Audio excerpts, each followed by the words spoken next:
नमस्कार, मैं हूं अर्पिता आर्य। होली के दिन लगने जा रहा है चंद्र ग्रहण और इस बार चंद्र ग्रहण के साए में होगी होली। ऐसे में किन बातों का ख्याल रखें? ये चंद्र ग्रहण कितना महत्वपूर्ण है? इस ग्रहण का हमारी राशियों पर क्या होगा असर? होली और चंद्र ग्रहण पर विशेष चर्चा करने के लिए हमारे साथ मौजूद हैं पंडित शैलेंद्र पांडे जी। पंडित जी, बहुत बहुत स्वागत है आपका। नमस्कार।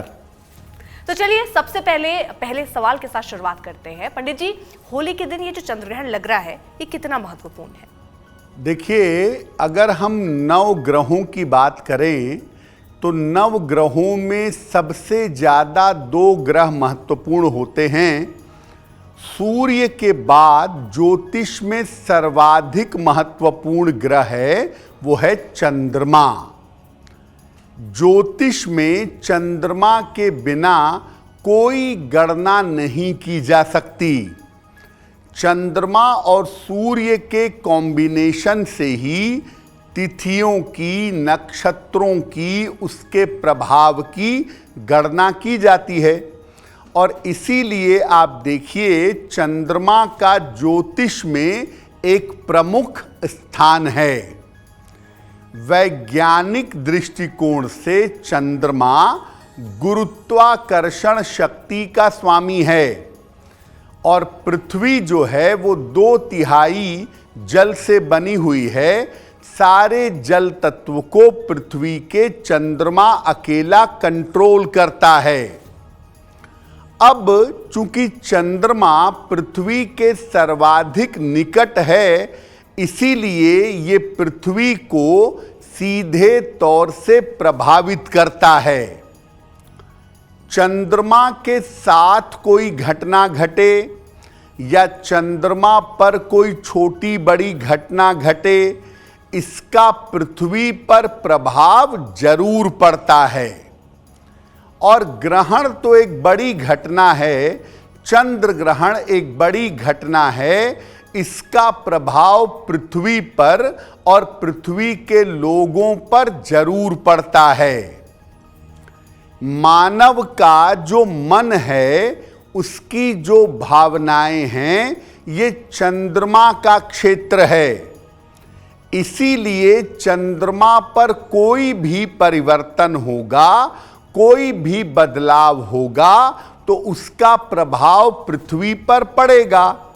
अब जैसे हम चंद्र ग्रहण की बात कर रहे हैं, चंद्र ग्रहण ये वाला भारत में दिखाई नहीं देगा, लेकिन चूंकि चंद्रमा प्रभावित होगा, इसीलिए भारत पर और भारत के लोगों के ऊपर भी इस ग्रहण का प्रभाव पड़ जाएगा।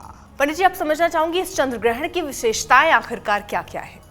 देखिए, चंद्र ग्रहण तो बहुत ही महत्वपूर्ण है और इस बार जो चंद्र ग्रहण होली के दिन लग रहा है, पहले ये समझ लेते हैं कि उसकी विशेषताएं क्या हैं।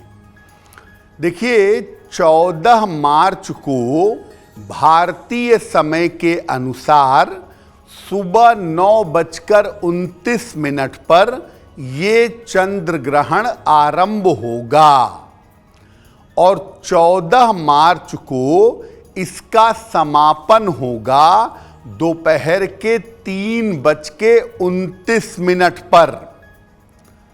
अब अगर ज्योतिष के नजरिए से देखें तो ये चंद्र ग्रहण सिंह राशि में और उत्तरा फाल्गुनी नक्षत्र में लग रहा है।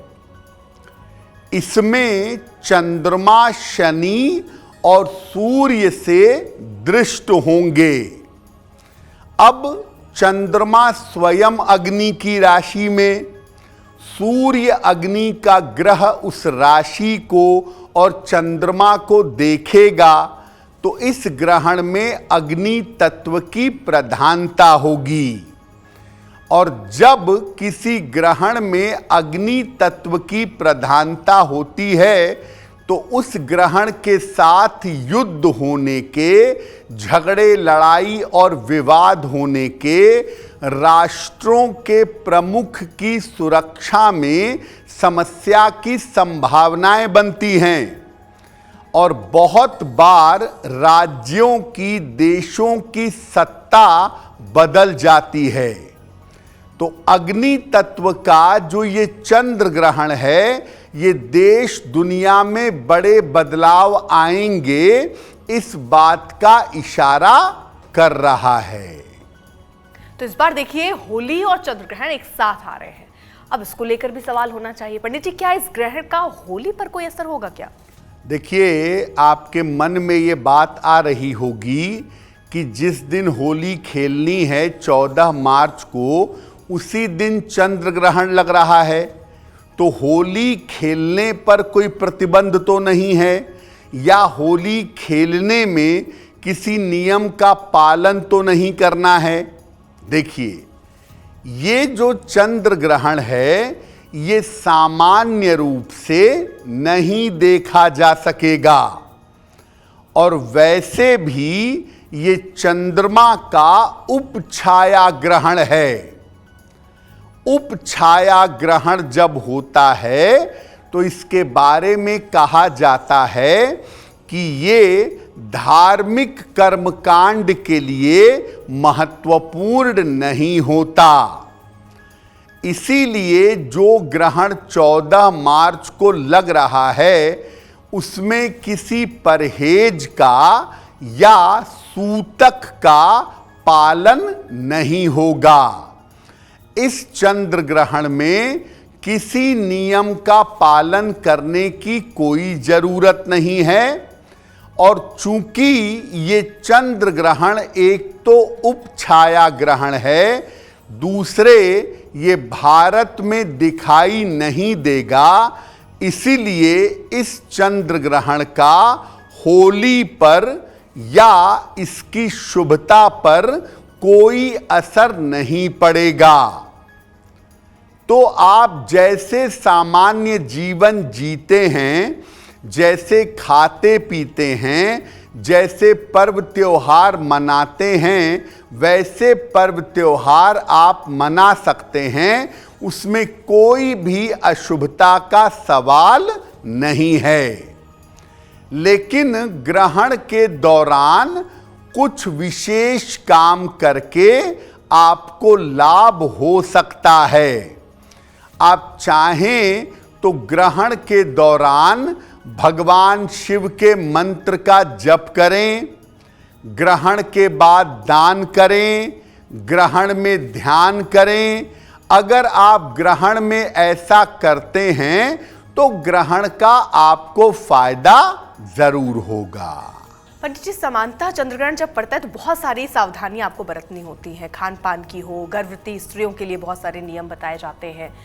ये जो चंद्रग्रहण पड़ रहा है, क्या इसमें भी वो सारे नियम जो चंद्रग्रहण के अमूमन रहते हैं वो फॉलो करने होंगे क्या? देखिए, जैसा अर्पिता ने कहा कि जब कोई सामान्य ग्रहण लगता है तो उसके साथ बहुत सारे नियम होते हैं। मंदिरों के पट बंद हो जाते हैं, पूजा उपासना बंद हो जाती है, भोजन बंद हो जाता है, गर्भवती महिलाओं को विशेष सावधानी की सलाह दी जाती है। तो इस चंद्र ग्रहण में जो 14 मार्च को लग रहा है, इसमें किन बातों का और किन सावधानियों का ध्यान रखना चाहिए? देखिए, ये सामान्य चंद्र ग्रहण नहीं है। जो नियम कानून लागू होते हैं वो सामान्य चंद्र ग्रहण में होते हैं। ये सामान्य चंद्र ग्रहण नहीं है, ये उपछाया ग्रहण है, जिसमें ग्रहण जैसा आभास होता है। इस तरह की स्थिति में किसी तरह के नियम लागू नहीं होते। कोई भी सूतक का नियम कि आप खाएंगे नहीं, आप सोएंगे नहीं, आप कैंची नहीं चलाएंगे, ये सब नियम इस ग्रहण में लागू नहीं होते। तो चूंकि उपछाया ग्रहण है और दूसरा भारतवर्ष में दिखाई नहीं देगा, तो आप अपना सामान्य जीवन जी सकते हैं। आपके भोजन करने पर आपके विश्राम करने पर या आपके पूजा करने पर कोई प्रतिबंध नहीं होगा। और जो गर्भवती महिलाएं हैं उनको भी इसकी चिंता करने की जरूरत नहीं है। जैसे वो अपना सामान्य जीवन जी रही हैं वैसे ही अपना सामान्य जीवन जीती रहें तो उनके लिए बेहतर होगा। पंडित जी, अब हमने इतना सब कुछ समझा, अब हम समझते हैं राशियों के आधार पर कि राशियों का कितना असर पड़ेगा, यानी इस चंद्र ग्रहण में राशियों पर कितना प्रभाव पड़ेगा। सबसे पहले हम शुरुआत कर लेते हैं पहली राशि मेष राशि के साथ। देखिए, अलग अलग राशियों पर ग्रहण के अलग अलग प्रभाव पड़ेंगे और हम आपको विस्तार से बताएंगे कि अगले 15 दिन से लेकर के 1 महीने तक अलग अलग राशियों पर ग्रहण का कैसा प्रभाव होगा। सबसे पहले अर्पिता ने पूछा है मेष राशि के बारे में।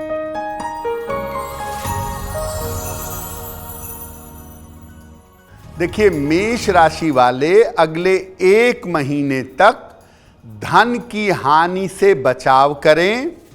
उनको पैसे रुपए की मुश्किलें परेशान कर सकती हैं, पैसे का बड़ा नुकसान हो सकता है। और मेष राशि के लोग इस समय आकस्मिक दुर्घटनाओं से भी बचेंगे। चोट चपेट लग सकती है, खास तौर से पैरों में, कमर में चोट चपेट की या दिक्कत की संभावना बन सकती है। और मेष राशि के जो लोग हैं अपने वैवाहिक जीवन का बहुत ध्यान रखेंगे, क्योंकि बेवजह विवाद हो सकते हैं, बेवजह चिंता और तनाव की नौबत आ सकती है। तो अगला 1 महीना जो है ये चंद्र ग्रहण की वजह से मेष वालों के लिए मुश्किलें दिखा रहा है। धन की हानि को लेकर और दुर्घटनाओं को लेकर आपको ज्यादा सावधान रहना है। ग्रहण के बाद अगर आप सफेद मिठाई का दान कर दें, 14 मार्च को लगभग 3:30 बजे ग्रहण खत्म होगा, तो उसके बाद अगर आप सफेद मिठाई का दान कर दें तो आपकी मुश्किलें बहुत हद तक कम हो जाएंगी और ग्रहण के दुष्प्रभाव से आप बचे रहेंगे। तो मेष राशि वालों के लिए हमने जान लिया कि क्या सावधानियां बरतनी है, क्या असर पड़ेगा। अब अगली राशि की तरफ बढ़ते हैं और वो अगली राशि है वृष राशि। पंडित जी, वृष राशि वालों के लिए क्या असर डालेगा ये?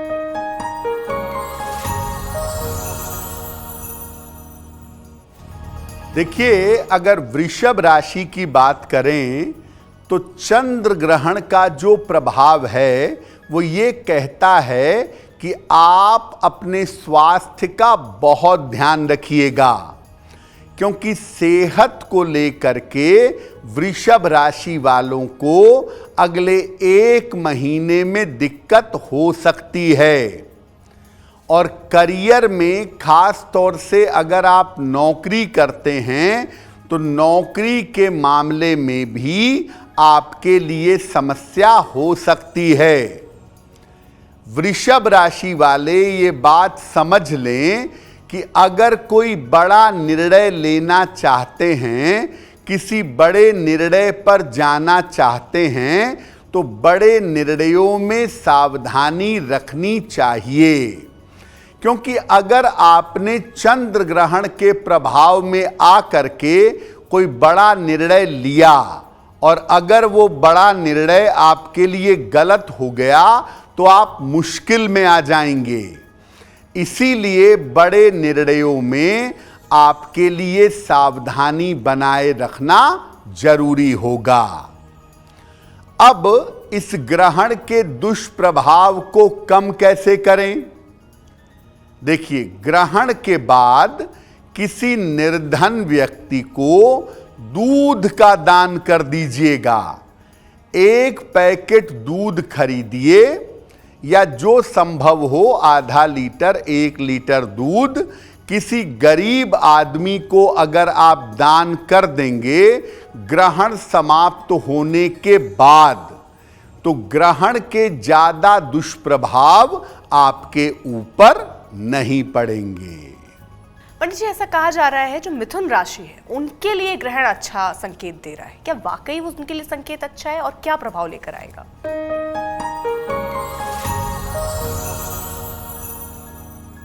देखिए, जैसा अर्पिता ने कहा कि ऐसा समझा जा रहा है कि मिथुन राशि वालों पर चंद्र ग्रहण शुभ होगा।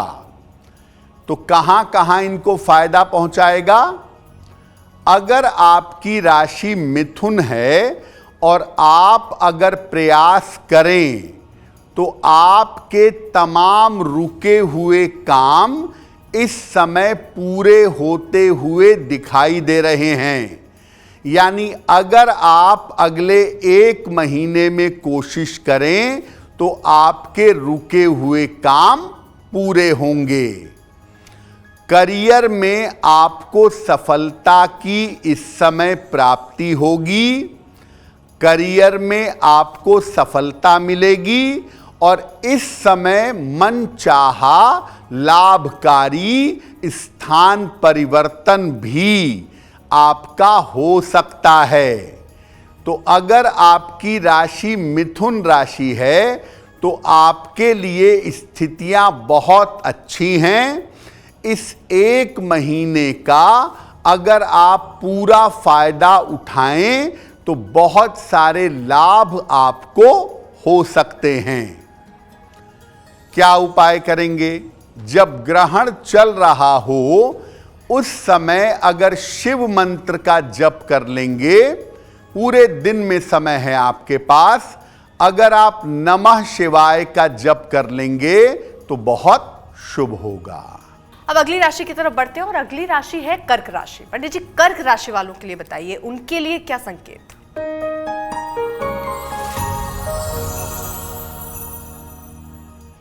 देखिए, अगर कर्क राशि के लिए चंद्र ग्रहण की बात करें तो कर्क राशि वाले ये समझ लें कि अगले 1 महीने में आपको करियर के मामले में बड़ी मेहनत करनी पड़ेगी।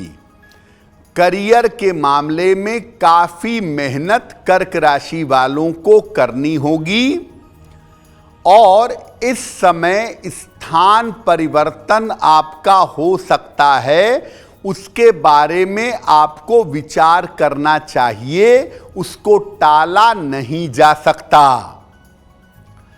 इस समय आपको आपकी माता की तरफ से और स्त्री पक्ष की तरफ से स्वास्थ्य की समस्या दिख सकती है। आपकी माता का, आपकी बहन का, पत्नी का, पुत्री का स्वास्थ्य इस समय बिगड़ सकता है। तो माता और स्त्री पक्ष के स्वास्थ्य का ध्यान रखिएगा। कर्क वाले ये बात समझें कि ग्रहण उनके लिए उतना ज्यादा नकारात्मक नहीं है, लेकिन दूसरों के चक्कर में इनको मुश्किलें परेशान कर सकती हैं। तो अगर आपकी राशि कर्क राशि है तो ग्रहण के बाद किसी निर्धन व्यक्ति को चावल का दान कर दीजिएगा। क्वांटिटी कोई निश्चित नहीं है, आधा किलो, 1 किलो, 2 किलो, जितना भी संभव होगा। ग्रहण के बाद अगर आप चावल का दान करें तो बहुत बेहतर होगा। सिंह राशि पंडित जी, अब इसकी बात करते हैं क्योंकि ये जो ग्रहण लग रहा है वो सिंह राशि पर ही लग रहा है, तो क्या सबसे ज्यादा असर इसी राशि पर पड़ने वाला है?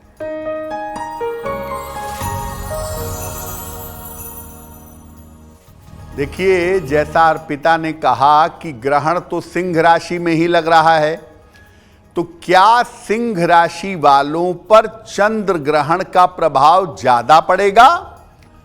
बिल्कुल ज्यादा पड़ेगा। सिंह राशि पर ग्रहण का प्रभाव सबसे ज्यादा होगा क्योंकि ग्रहण सिंह राशि में ही लग रहा है। क्या प्रभाव होगा? सिंह राशि के लोग सबसे ज्यादा अपने स्वास्थ्य का ध्यान रखेंगे। सिंह राशि के लोगों को अपने स्वास्थ्य का बहुत ध्यान रखना है, क्योंकि सेहत में, आपकी हड्डियों में, नसों में, आँखों में इस समय दिक्कत हो सकती है। आपकी फैमिली लाइफ में, आपके पारिवारिक जीवन में मुश्किल आ सकती है, इसीलिए पारिवारिक समस्याओं से इस समय आप बचिएगा। पैसा रुपया रखने में, पैसे रुपए के लेन देन में सतर्क रहिएगा, नहीं तो आपको धन की हानि हो सकती है। सिंह वालों को एक लाइन में मैं कहूं तो आप अगले 1 महीने तक अपने स्वास्थ्य का बहुत ध्यान रखिएगा, क्योंकि सेहत के मामले में मुश्किलें बढ़ सकती हैं। और जब ग्रहण समाप्त हो जाए तो अन्न वस्त्र का दान करिएगा, आपके लिए अच्छा होगा। किसी निर्धन व्यक्ति को अन्न का और वस्त्र का दान करने से मुश्किलें कम हो जाएंगी। अब अगली राशि है पंडित जी कन्या राशि। वो लोग जो लंबा इंतजार करते हैं, क्योंकि जिनकी राशि बाद में आती है, कि इंतजार उनका लंबा बढ़ जाता है। ये इंतजार उनके लिए क्या दिखा रहा है आपको? शुभ है? उनको उनके लिए अच्छा होने वाला है, या कुछ सावधानियां बरतनी होंगी?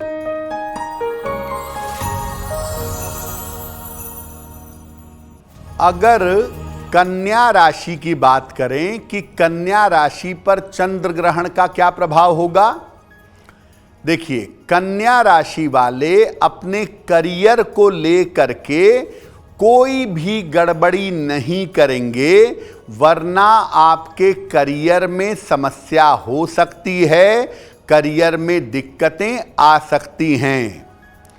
अपने पारिवारिक जीवन का ध्यान रखिएगा, और अगर आपका विवाह हो चुका है तो वैवाहिक जीवन में शांति रखिएगा। आप कोई भी यात्रा करने जा रहे हैं, यात्राओं में सावधानी बनाए रखिएगा, क्योंकि यात्राओं में आपको दिक्कतें हो सकती हैं।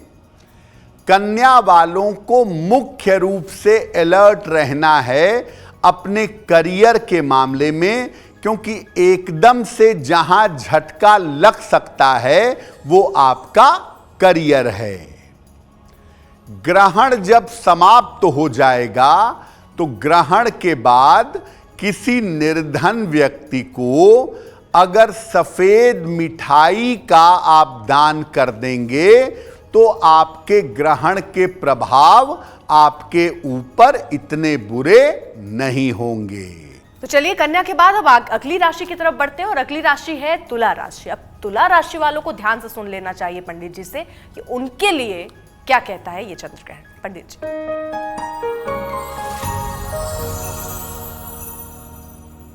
अब ऐसा नहीं है कि ग्रहण सब राशि के लिए बुरा है। देखिए, पहले आपने सुना था कि मिथुन वालों के लिए ग्रहण अच्छा है, तुला वालों के लिए भी ग्रहण की सूचना अच्छी है। क्या प्रभाव है? तुला राशि वालों के जो महत्वपूर्ण काम हैं, जो काफी समय से रुके हुए काम हैं, वो काम इस समय बन जाएंगे।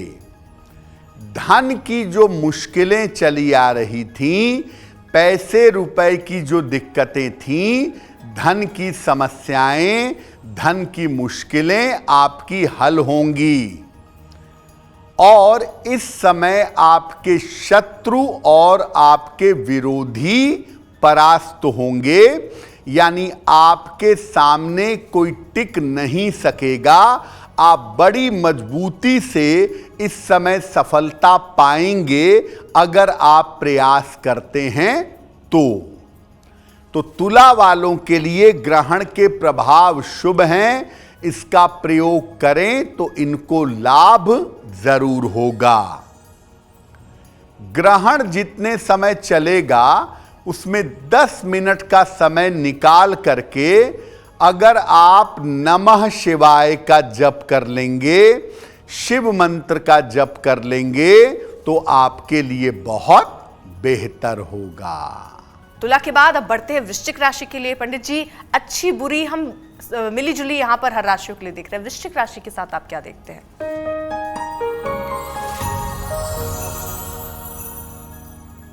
अब तुला के लिए ग्रहण के प्रभाव शुभ हैं, तो वृश्चिक के लिए भी ग्रहण के प्रभाव शुभ हैं। क्या प्रभाव है? वृश्चिक राशि वाले देखेंगे कि चंद्र ग्रहण के बाद से अगले 1 महीने में इन्हें महत्वपूर्ण कामों में सफलता मिलेगी। महत्वपूर्ण काम इनके बड़े आसानी से बनेंगे और जो रुके हुए आपके काम थे वो तमाम काम इस समय प्रयास करने पर पूरे हो जाएंगे। तो आपको पूरी कोशिश करनी है। इस समय कोशिश करने से आपको लाभ अवश्य होगा। कोई लाभकारी स्थान परिवर्तन इस समय आपका हो सकता है। अगर आप कोशिश करें तो चेंज ऑफ प्लेस होगा और वो आपके लिए फायदेमंद रहेगा। जिस समय ग्रहण चल रहा हो उस समय 10 मिनट का समय निकाल करके अगर आप शिव मंत्र का जप कर लें, नमः शिवाय का जप कर लें, तो निश्चित रूप से आपको लाभ होगा। वृश्चिक के बाद पंडित जी आगे बढ़े तो आती है धनु राशि। धनु राशि वालों के लिए क्या आप देखते हैं चंद्रग्रहण में किस तरह की सावधानी बरतनी चाहिए और ये ग्रहण उनके लिए क्या संकेत लेकर आ रहे हैं?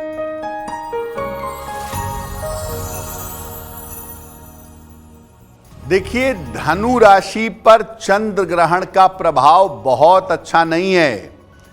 एक तो अग्नि की राशि है और अग्नि तत्व का ग्रहण है, तो धनु वाले अब 1 महीने तक चोट चपेट से और दुर्घटनाओं से सावधान रहें।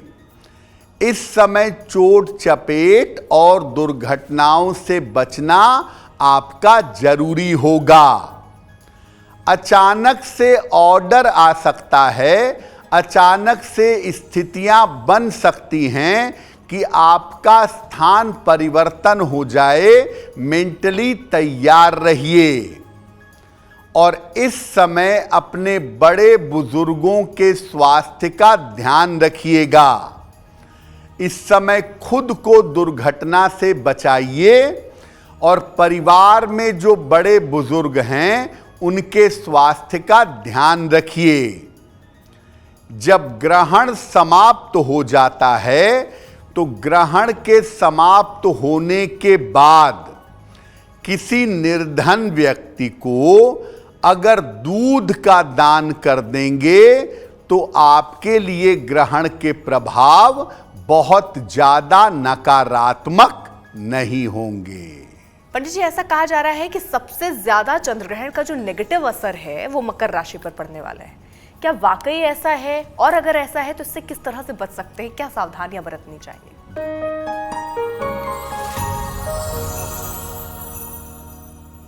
देखिए, ये बात कही जा रही है कि मकर राशि पर चंद्र ग्रहण का प्रभाव सबसे निगेटिव होगा, लेकिन आपको घबराने की जरूरत नहीं है। छोटा सा उपाय आपको आगे बताते हैं। वो छोटा सा उपाय आप कर लेंगे तो चंद्र ग्रहण की निगेटिविटी से आप बच जाएंगे।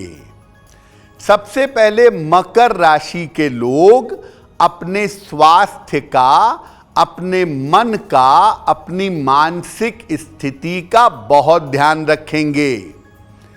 कोई भी बड़ा निर्णय आपको लेना होगा, कहीं जगह बदलने का, नौकरी बदलने का, कोई नई शुरुआत करने का, तो बड़े निर्णयों में इस समय बड़ी सावधानी रखिएगा। बेवजह के विवाद ना हो, झगड़े झंझट ना हो, बेवजह की मुकदमेबाजी ना हो, इससे आपको बचना चाहिए। यानी मकर वालों के लिए थोड़ी सी मुश्किल हो सकती है, लेकिन अगर वो शांति बनाए रखें तो बहुत सारी प्रॉब्लम वैसे भी हल हो जाएगी। और एक उपाय बता देते हैं, ग्रहण जब समाप्त हो जाता है 14 मार्च को दोपहर में लगभग 3:30 बजे, तो आप अन्न का और वस्त्र का दान करिएगा। किसी निर्धन व्यक्ति को अपनी सामर्थ्य के अनुसार अगर आप अन्न और वस्त्र का दान करेंगे तो आपको लाभ होगा। मकर के बाद समझ लिया उन्होंने कि क्या सावधानी उनको रखनी है, और हर राशि के हिसाब से देखिए हम आगे बढ़ रहे हैं। अब अगली राशि है कुंभ राशि। पंडित जी, कुंभ राशि वालों के लिए जरा बताइए कि उनके लिए क्या संकेत हैं, और ये शुभ है अशुभ है, ज्यादा सावधानी बरतनी होगी या कम?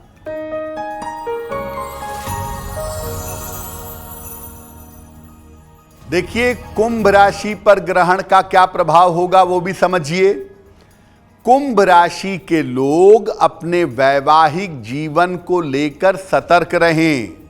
अपने पति पत्नी के साथ शांति बनाए रखें, बेवजह के विवाद और बहस में ना पड़ें। स्वास्थ्य का और अपने आराम का बहुत ध्यान रखेंगे, और कोई भी बड़ा निर्णय बहुत सोच समझ के लीजिएगा। इस समय जोश में आके कोई बड़ी गलती मत कर दीजिएगा। करियर में कोई रिस्क मत ले बैठिएगा। इस समय शांति बनाए रखें, स्वास्थ्य और आराम का ध्यान रखें। और जब ग्रहण समाप्त हो जाए तो किसी निर्धन व्यक्ति को अगर सफेद मिठाई का आप दान कर दें तो ग्रहण की मुश्किलें बहुत हद तक कम हो जाएंगी। तो अब हम चलते चलते आखिरी राशि तक पहुंच चुके हैं, और आखिरी राशि यानी मीन राशि के बारे में अब जानते हैं। पंडित जी, इनके बारे में बताइए। लंबा इंतजार इनका रहा, लेकिन क्या लगता है आपको चंद्रग्रहण इनके लिए क्या संकेत लेकर आ रहा है?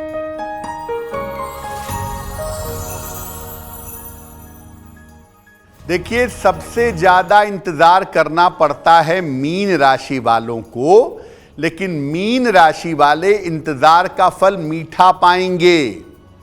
मीन राशि वालों के लिए चंद्र ग्रहण अच्छा है। चंद्र ग्रहण के प्रभाव की वजह से आपके स्वास्थ्य में और आपकी मानसिक स्थिति में सुधार होगा। आपका स्वास्थ्य भी बेहतर होगा और आपके मन की तमाम चिंताएं दूर होंगी।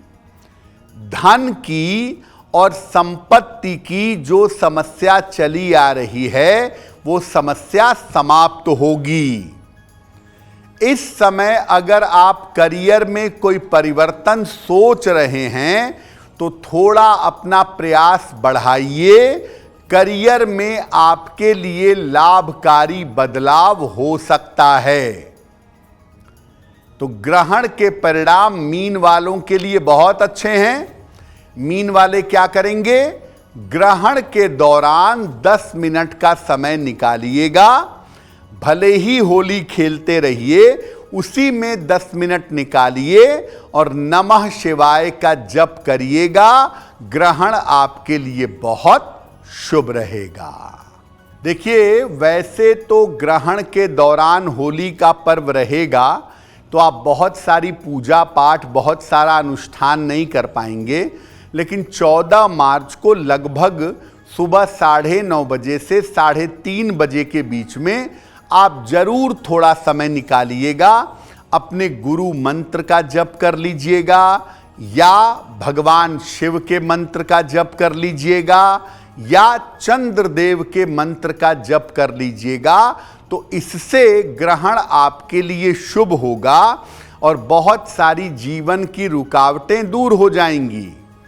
जब ग्रहण 3:30 बजे समाप्त हो जाएगा लगभग, उसके बाद शाम के समय, रात के समय किसी गरीब आदमी को सफ़ेद चीज़ का दान कर दीजिएगा। चावल का, चीनी का, दूध का, नारियल का, चांदी का, जो भी आप अफोर्ड कर सकते हैं, चंद्रमा की वस्तुओं का दान कर दीजिएगा। तो आपको फिर बहुत चिंता करने की जरूरत नहीं होगी और ग्रहण के परिणाम आपके लिए बहुत शुभ होंगे। सिंह राशि और मकर राशि के लिए एक विशेष बात यह है कि आप ग्रहण के दौरान 5 मिनट का समय निकालिएगा और एक बार राम रक्षा स्तोत्र का पाठ करिएगा, ताकि ग्रहण का ज्यादा दुष्प्रभाव आपके जीवन और आपके स्वास्थ्य पर ना पड़े। तो अब वक्त है आपसे विदा लेने का। पंडित जी, आपने होली पर चंद्र ग्रहण के बारे में ये सारी जानकारी हमारे दर्शकों तक पहुंचाई, इतनी महत्वपूर्ण, जिससे मुझे लगता है काफी फायदा भी होगा। सावधानियां लोग समझेंगे, उन सावधानियों को अपने जीवन में लाएंगे और उनका आगे का जीवन भी सुखद होगा। बहुत बहुत शुक्रिया आपका हमारे साथ जुड़ने के लिए जी। तो देश दुनिया की बाकी खबरों के लिए आप देखते रहिए आज तक, और आप सभी को होली की बहुत बहुत शुभकामनाएं।